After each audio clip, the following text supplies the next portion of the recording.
राम मध्य धनु तोड़ा। भगवान ने एक ही क्षण में धनुष को तोड़ दिया। तय क्षण राम मध्य धनु तोड़ा। न ऊपर करके तोड़ा, न भूमि की ओर करके तोड़ा, मध्य में तोड़ा। ऊपर करके तोड़ते तो आकाश नीचे आ जाता, भूमि की ओर करके तोड़ते तो भूमि पाताल में चली जाती। इसलिए भगवान ने तय क्षण राम मध्य धनु तोड़ा। न ऊपर से तोड़ा, न नीचे से तोड़ा, मध्य में से तोड़ा। तय क्षण राम मध्य धनु तोड़ा। न देवता बन करके तोड़ा, न राक्षस बन करके तोड़ा, मनुष्य बन करके तोड़ा। तय क्षण राम मध्य धनु तोड़ा। और उसी समय सीता जो माला लेकर के आई। राम जी बड़े हैं, सीता जो छोटी है।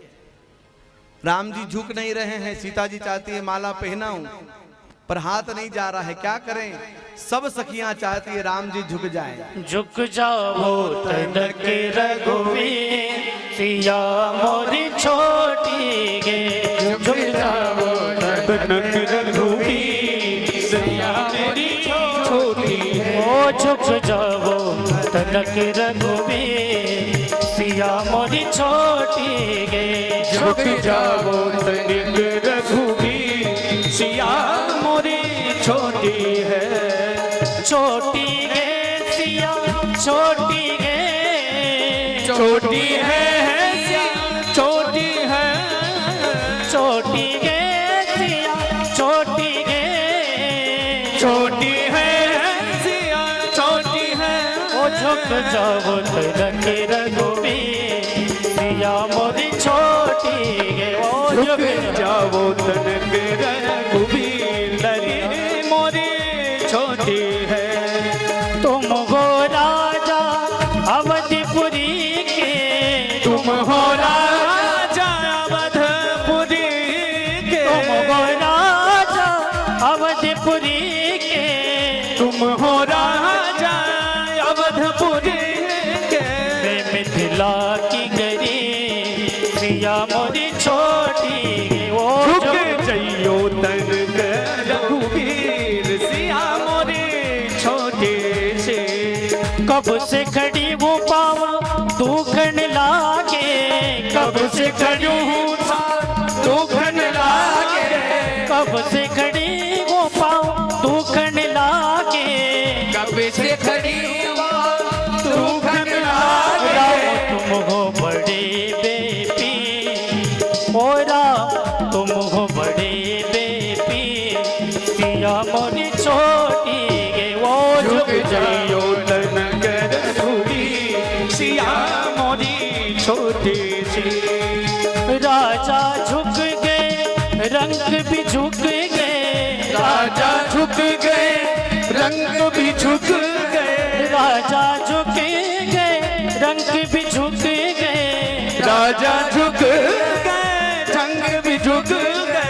झुक गए देव सभी, आओ झुक गए देव सभी, सिया मोरी छोटी गे।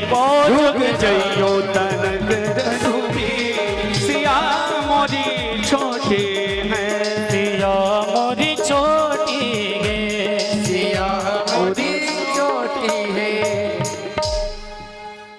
सीता जो चाहती है माला पहना दे। राम जी झुक नहीं रहे हैं। लखन जी सारी लीला भगवान की देख रहे हैं।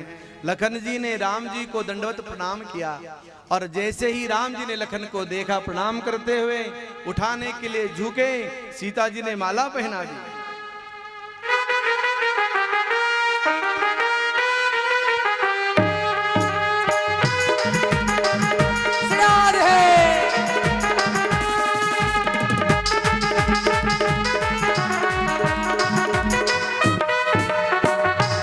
बोलिए सियावर रामचंद्र भगवान की। की जय।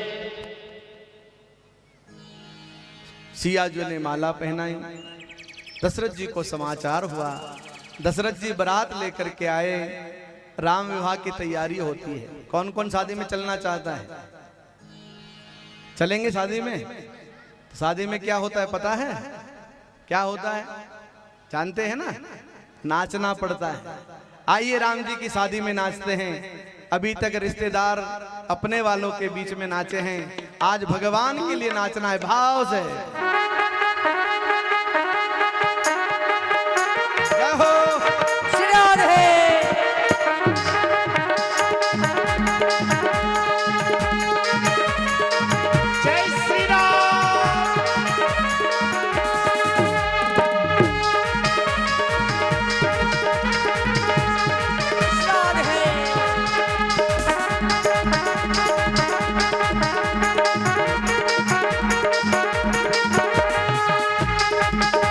राम जी की शादी के झूम झूम के नाचो रे, राम जी की शादी के झूम झूम के नाचो रे, ओ राम जी की शादी के झूम झूम के नाचो रे, राम जी की शादी के झूम झूम के नाचो रे, ओ झूम झूम के नाचो रे, झूम झूम के नाचो रे, झूम झूम के नाचो रे, झूम झूम के झूम झूम के नाचो रे, झूम झूम के नाचो रे, झूम झूम के नाचो रे, झूम झूम के नाचो रे। हाँ राम जी की शादी के झूम झूम के नाचो रे, राम जी की शादी है, झूम झूम के नाचो रे, ओ राम जी की शादी के झूम झूम के नाचो रे, राम जी की शादी है, झूम झूम के नाचो रे।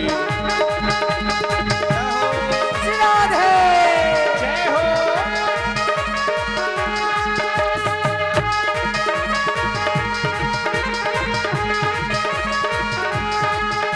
ओ राम रघुवर की प्राण प्रिया बजो रे भई सिया सिया, राम रघुवर की प्राण प्रिया बजो रे भई सिया सिया, ओ सिया सिया बजो सिया सिया, सिया सिया बजो सिया सिया, ओ सिया सिया बजो सिया सिया, सिया सिया बजो सिया सिया, ओ राम रघुवर की प्राण प्रिया बजो रे भई सिया सिया, राम रघुवर की प्राणी प्रिया बजो रे भई सिया सिया, ओ राम जी की शादी के झूम झूम के नाचो रे, राम जी की शादी के झूम झूम के नाचो रे। ओ दुनिया चले ना तेरे राम के बिना, राम जी चले ना हनुमान के बिना, दुनिया चले ना श्री राम के बिना, राम जी चले ना हनुमान के बिना, ओ दुनिया चले ना तेरे राम के बिना, राम जी चले ना हनुमान के बिना,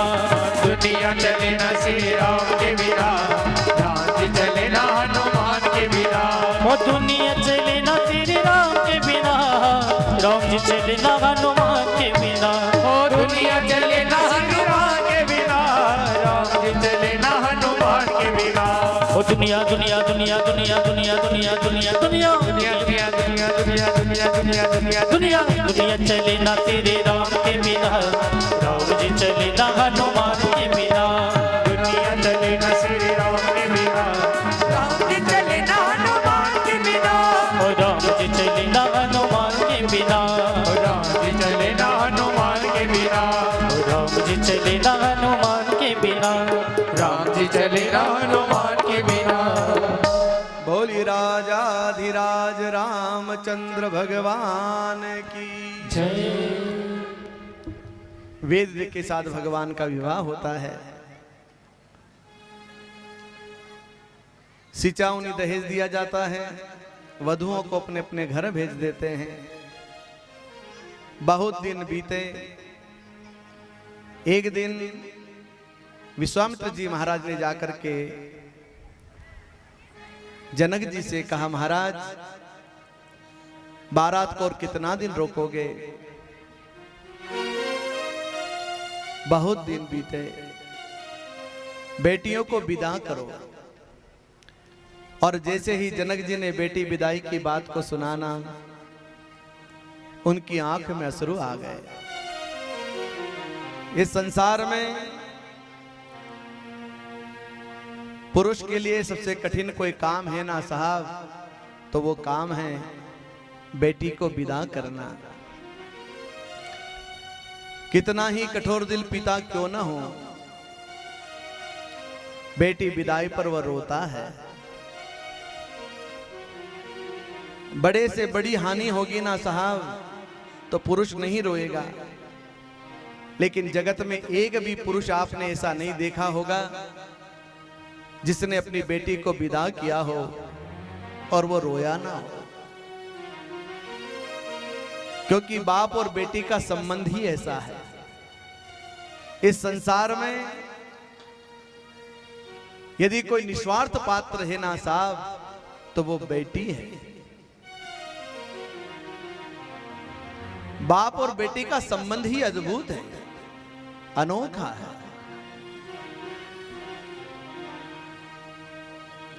तुम्हारे घर में 4 बेटे होंगे ना, तो तुम्हारे घर में हंसी नहीं होगी। लेकिन तुम्हारे घर में एक बेटी होगी ना साहब, तो तुम्हारा घर चहक जाएगा साहब। घर मुस्कुराता है बेटी से साहब। एक बेटी ही पिता को हंसा सकती है, एक बेटी ही पिता को मुस्कुराहट दे सकती है, दूसरा कोई नहीं है साहब। बाप और बेटी का संबंध ही ऐसा है। और बेटी विदाई सबको रुलाती है। आज जनक जी जैसे योगी रो रहे हैं।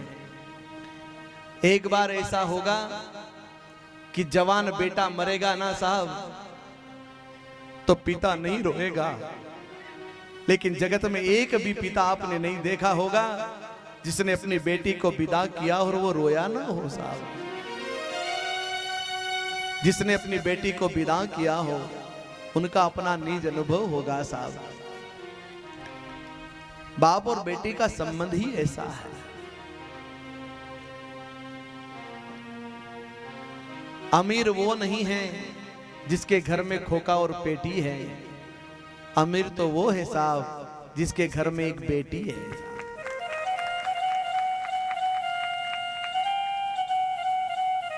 बेटी विदाई सबको रुलाती है। आज जनक जी जैसे योगी रो रहे हैं, क्योंकि बेटियां जितना पिता का ध्यान रखती है ना, इतना कोई नहीं रखता। पिता भोजन करने बैठेंगे तो मनवार की एक रोटी बेटी रखेगी, बेटा नहीं रखेगा। कोई अपवाद हो बात अलग साहब, लेकिन एक बेटी पिता का कितना ध्यान रखती है। ससुराल में बहू को आप कुछ भी कह दो वो सब सहन करेगी, लेकिन जैसे ही आप उसके पिता का नाम लोगे ना तो वो तुरंत बोलेगी आपको जो कहना हो मुझे कह लो, पर मेरे पिता का बखान न करना। बाप और बेटी का संबंध ही ऐसा है। 100 कोस पर रहने वाली बेटी, उसको पता चल जाता है कि मेरे पिता को आज खांसी है कि बुखार है, तबीयत कैसी है, ये बेटी को पता चल जाता है। तुरंत कहेगी कि फोन करो, मुझे कुछ लग रहा है, मेरे पिता ठीक नहीं है। बाप और बेटी का संबंध ही ऐसा है साहब। जनक जी जैसे योगी रो रहे हैं। रोते रोते सुनीना महारानी के पास आए, कहा महारानी बेटियों का तैयार करो। विश्वामित्र जी आए थे, कह रहे हैं बेटियों को विदा करो। सुनीना महारानी भी रोने लगी, दोनों हाथ ऊपर करके कहा विधाता तूने नारी को बनाया ही क्यों है? क्योंकि नारी को जितना दुख है ना साहब, इतना दुख किसी को नहीं है। 20 साल पिता के अधीन, जवानी में पति के अधीन, बुढ़ापे में बेटों के अधीन। पति अच्छा मिल गया तो ठीक, बेटे अच्छे निकल गए तो ठीक, नहीं तो स्त्री जाति को तो रोना ही रोना है साहब। पराधीन सपने सुकनाए। स्त्रियों का सारा जीवन पराधीनता में बीतता है।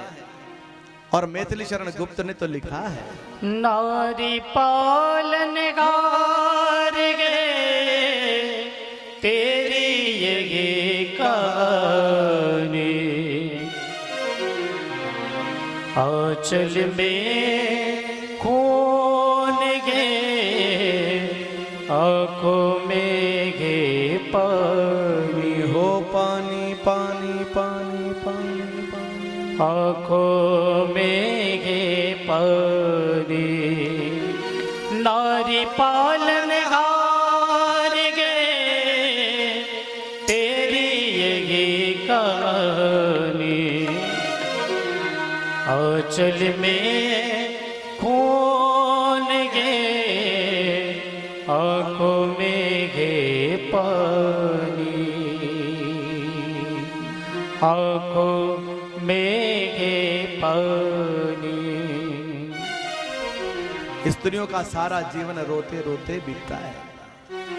सुनीना महारानी ने चारों बेटियों से कहा बेटा श्रृंगार करो, अपने घर जाना है। सुंदर सीख दी है सुनीना महारानी ने, बेटा ससुराल में ऐसा कोई काम मत करना जिससे तेरे ससुराल वाले हमारी टीका करें, हमारी बदनामी करें। बेटा ससुराल में कोई दुख आवे ना तो किसी और के सामने मत रोना, चार दीवारी में बैठ करके चार आंसू गिरा लेना, किसी को पता ना चले। और जरूर नहीं साहब कि हम सुखी परिवार में बेटी को दें तो उस घर में सुख ही मिले, हैं?